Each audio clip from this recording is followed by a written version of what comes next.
Merci. Bonjour, vous êtes en direct de la page Facebook de PPACI France. Qu'est-ce qui s'est passé exactement? Je viens de raconter ça tout de suite. Oui, mais je n'étais pas là. Là, c'est la page Facebook. Le président Gbagbo est dans un bureau, il nous suit. Vas-y, chacun va poser une question. Non, mais nous suivons. Non, là c'est la page Facebook de la représentation de PPACI France qui nous suit là-bas à Abidjan. Ah non, si c'est super Abidjan, François. Non,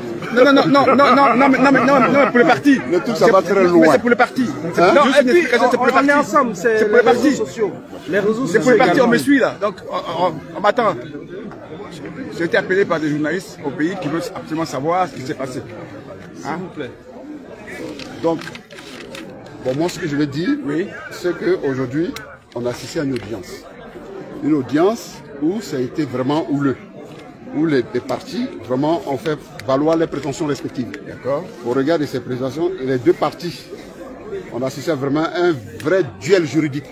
Où les deux partis se sont vraiment fait valoir, en tout cas, ils ont fait valoir leurs prétentions respectives.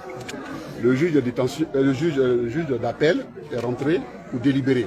D'accord. Alors, qu'est-ce qui est la procédure, c'est quoi au juste? Parce que là, au début, je ne comprenais pas.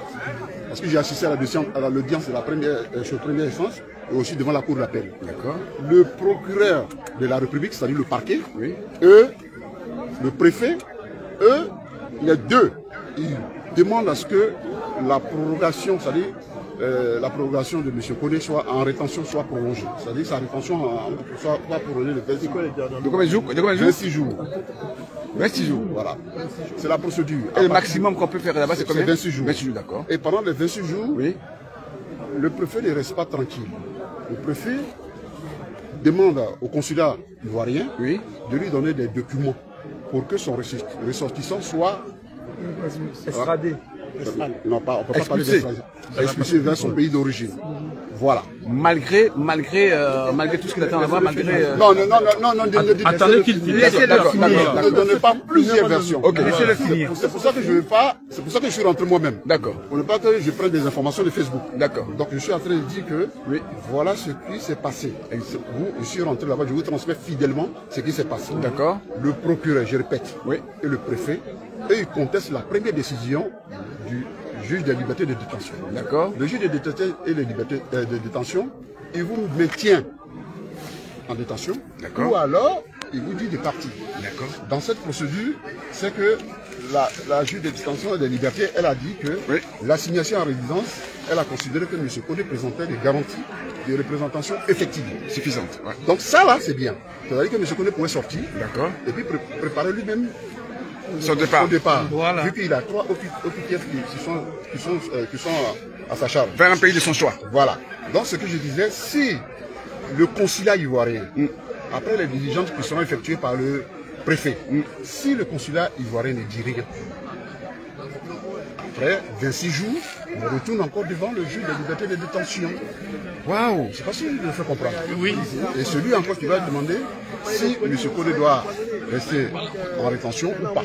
Donc, vous voyez, mais ici, là, devant comment on appelle, la cour d'appel, s'il vous plaît, le juge a fait droit à la demande, comment on appelle, du préfet et du procureur de prolonger la rétention de M. Koné qui doit durer 26 jours. Ça, c'est la première prolongation. La première prolongation, ça dure 26 jours. Oui. Voilà. Donc, dans le fond du dossier, voilà ce qu'on reprochait à M. Koné. Voilà. Voilà. C'est ce que je peux dire parce que c'est tellement fatigué, j'explique. Donc, il retourne au centre de rétention de Vincennes, là. Comment? Il retourne au centre de rétention de Vincennes. C'est ça. Vous savez que les 26 jours, on peut les doubler, les 26 jours là, les 26 jours, on peut les prolonger.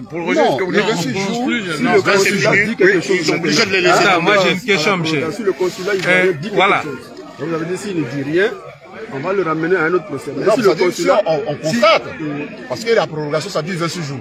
Ça ne peut pas excéder 26 jours. Oui, mais si le consulat, il fait laisser passer un truc comme ça. Ah, voilà. Si le consulat donne à partir du moment aujourd'hui, c'est ça l'enjeu. M. Koné, il ne maîtrise plus rien. ça est dans la main de la préfecture, qui entre la préfecture et le consulat. Voilà, c'est ça. Donc quelle est la volonté du consulat ivoirien? Absolument qu'il parte là-bas. Mais ça vient menacé. Oui, mais ça vient menacé. Je ne peux pas y aller. Je ne peux pas y aller, c'est pas possible. Oui, Centre de rétention, oui. Moi, en fait, ce que vous êtes en train de dire, mais moi, il faudrait que vous vous rapprochiez de son conseil. Maintenant, moi, je vous explique dans un cadre spécifique où je viens rendre un compte rendu En tant qu'avocat, vous aussi. fidèle. Maintenant, aujourd'hui, ce qu'on ne savait pas, on se demandait c'est quoi le ministère public, qu'est-ce qu'il reprochait au juge. Tout à fait. S'il vous plaît. C'est l'après-midi là maintenant que moi je suis. Vous êtes en direct de la page Facebook. Représentation de CCI France. C'était le fait que eux ils reprochaient à M. Poni qu'il ne devait pas rester sur le territoire au regard de ces 3 OQTF qu'il a et qu'il ne doit pas rester sur le territoire. Donc, le fait que la juge de détention des libertés ait fait droit à sa demande et qu'il présentait les garanties nécessaires pour rester sur le territoire de façon provisoire pour partir, et il conteste ça. Donc, cette assignation-là n'est pas pareille avec l'assignation au pénal où on te met bracelet ou non. Ça, c'est différent. Voilà. Non, ils veulent absolument qu'il quitte la France, c'est ça? Comment? Ils veulent absolument qu'il quitte la France, c'est ça? Oui, parce qu'une fois qu'on vous donne au PTF, là, c'est pour quitter la France. Mais il peut aller au Mali, par exemple. Il peut aller au Mali. Mais ça, pas en Côte d'Ivoire. Il n'a pas fait droit à cette demande. Ah ouais? Je suis malienne, je vous conseille de l'amener au Burkina. Ils n'ont pas, Oui, ils n'ont pas fait Donc, droit. oui. Donc, à votre avis, quelles sont les chances?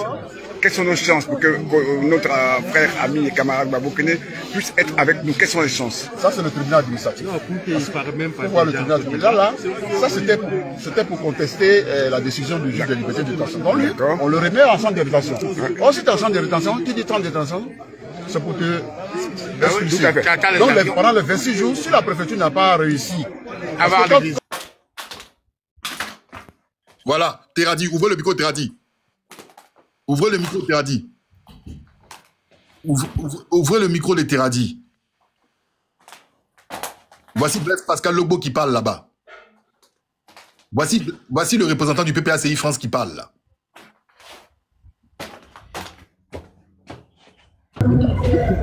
Je crois que d'ici là, les avocats nous donneront la ligne à suivre. Mais ce que je peux dire maintenant, c'est que le camarade est resté en détention. Parce que le juge a cassé la décision de la juge de première instance. Donc aujourd'hui, nous sommes dans une autre disposition qui sera décrite par nos avocats avec lesquels nous devons avoir une séance de travail pour déterminer la suite. Mais ce qui est à retenir aujourd'hui, c'est que notre camarade est resté en détention. Voilà. Et donc tout à l'heure, vous l'avez vu, il est reparti au centre de rétention de Versailles. La suite a tenu, pardon, de Versailles. Versailles, pardon. Donc la suite à donner sera celle des avocats. Nous allons ensemble instruire le dossier. Ils vont instruire le dossier et nous dire la démarche à suivre. Depuis tout à l'heure qu'on est sorti, nous n'avons cessé de dire que c'était un procès politique où les décisions étaient déjà prises d'avance. Donc nous avançons. Dans la lutte, nous avons perdu des gens. Il y a des gens qui sont morts. Gbagbo Kone est vivant. Gbagbo Kone est vivant. Il est vivant entre les murs et nous allons continuer le combat pour qu'il sorte de ce pays-là libre, mais en direction, dans une autre direction, à destination choisie. Parce que nous sommes dans un cas d'un OQTF qui renvoie à une expulsion. Donc on doit défendre les droits de celui qui est expulsé de choisir sa destination. Je crois que quand on sort des procès, comme depuis La Haye on le fait, c'est ceux qui rentrent dans la salle d'audience, parce que c'était des milliers de personnes que nous transportions pour aller à La Haye. Quand ceux qui ont eu la chance de rentrer dans la salle d'audience sont chargés de rendre compte aux autres. Et je pense que depuis tout à l'heure, c'est ce que nous faisons en donnant la position des juges et de nos avocats. Ils ont détruit, ils ont donné de nouvelles preuves qui disent même que le PV d'arrestation de notre camarade a été rédigé à 14 h, alors que notre camarade a été arrêté à 21 h. Voilà des failles que nous avons révélées, mais malheureusement, le juge d'instruction, c'est le seul à décider autrement. Il maintient notre camarade en prison. Il reste donc désormais à nos camarades avocats de continuer le débat et le combat et les débats pour nous donner la direction à suivre.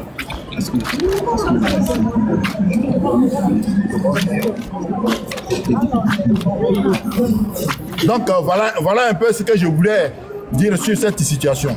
J'informe l'opinion nationale, internationale, que nous sommes dans un combat et nous l'avons gagné à moitié parce que nous avons eu la chance de savoir ce qu'il y a dans le dossier. Il est extrêmement politique. Voilà ça. Sur le fond de ce dossier-là, j'ai sorti des coupures de presse. Vous savez qu'il y a eu un précédent avec M. Steph Biko, celui qui était en Mauritanie, qui le pouvoir brutal, alors je dis bien brutal, parce que c'est pas démocratique, le pouvoir brutal de M. Ouattara, qui est allé chercher M. Steph Biko en Mauritanie. Donc j'ai dit au juge, avec les coupures de presse, qu'il ne faudrait pas que ça se reproduise. Voilà, et donc M. Koné a accepté de partir de France, mais pour le Mali. Et à ce titre-là, il justifie d'un billet pour le 7, Orly, Bamako. Voilà. Donc on a demandé à ce qu'il soit libéré et qu'il parte de la France par ses propres moyens. Et nous avons excipé ce billet-là devant le premier président de la Cour d'appel de Paris. Voilà. Maître, pour une autre question, s'il vous plaît. La fille de liberté, nous sommes pratiquement à plus de 4000 personnes qui vous regardent.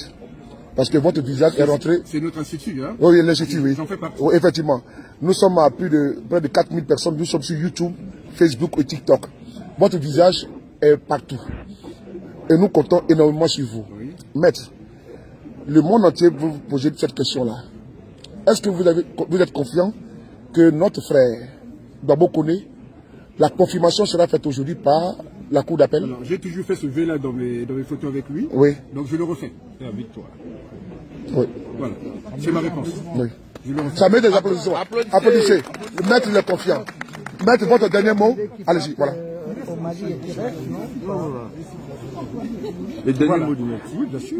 Ils peuvent dire que oui, oui, mais c'est pas là, c'est pas l'objet de ce débat-là. Merci. Les débats aura lieu, alors très important. Voilà. Il y a une dernière audience. On attend donc que nous recevons le bulletin qui va nous convoquer à cette audience-là. C'est devant le tribunal administratif de Paris. Cette fois-ci, c'est au fin de la contestation de l'OQTF. Oui. Donc on attend, je crois que c'est demain après-demain, et nous allons nous battre pour annuler cette obligation de quitter le territoire. Si c'est annulé, il sortira directement de... Voilà, mais j'espère qu'il sortira ici. Ok, mais voilà. Donc, ça veut dire que si aujourd'hui, ils nous disent les 7, qu'est-ce qui va se passer? S'ils confirment pour le Bamako, qu'est-ce qui va se passer? Non, nous ne sommes pas là pour qu'ils confirment pour Bamako, non. Non, je pose la question subtilement. Non. Oui. Écoutez bien. L'objet de cette audience-là, oui, c'est de laisser en liberté M. Babo Koné Souleymane. Merci, oui. Voilà, parce qu'il dispose d'un billet qui lui permet d'aller seul à Bamako. Merci. Voilà. Mais ce n'est pas au juge de décider de la destination. Merci beaucoup, maître. Voilà, il n'est pas là pour ça. La question est très claire et la réponse est très claire. Merci beaucoup, maître. On peut applaudir pour maître. Applaudissez pour lui. Merci beaucoup. Voilà, vous avez entendu l'avocat, maître Sylvain Senda, de l'Afrique des libertés. Voilà.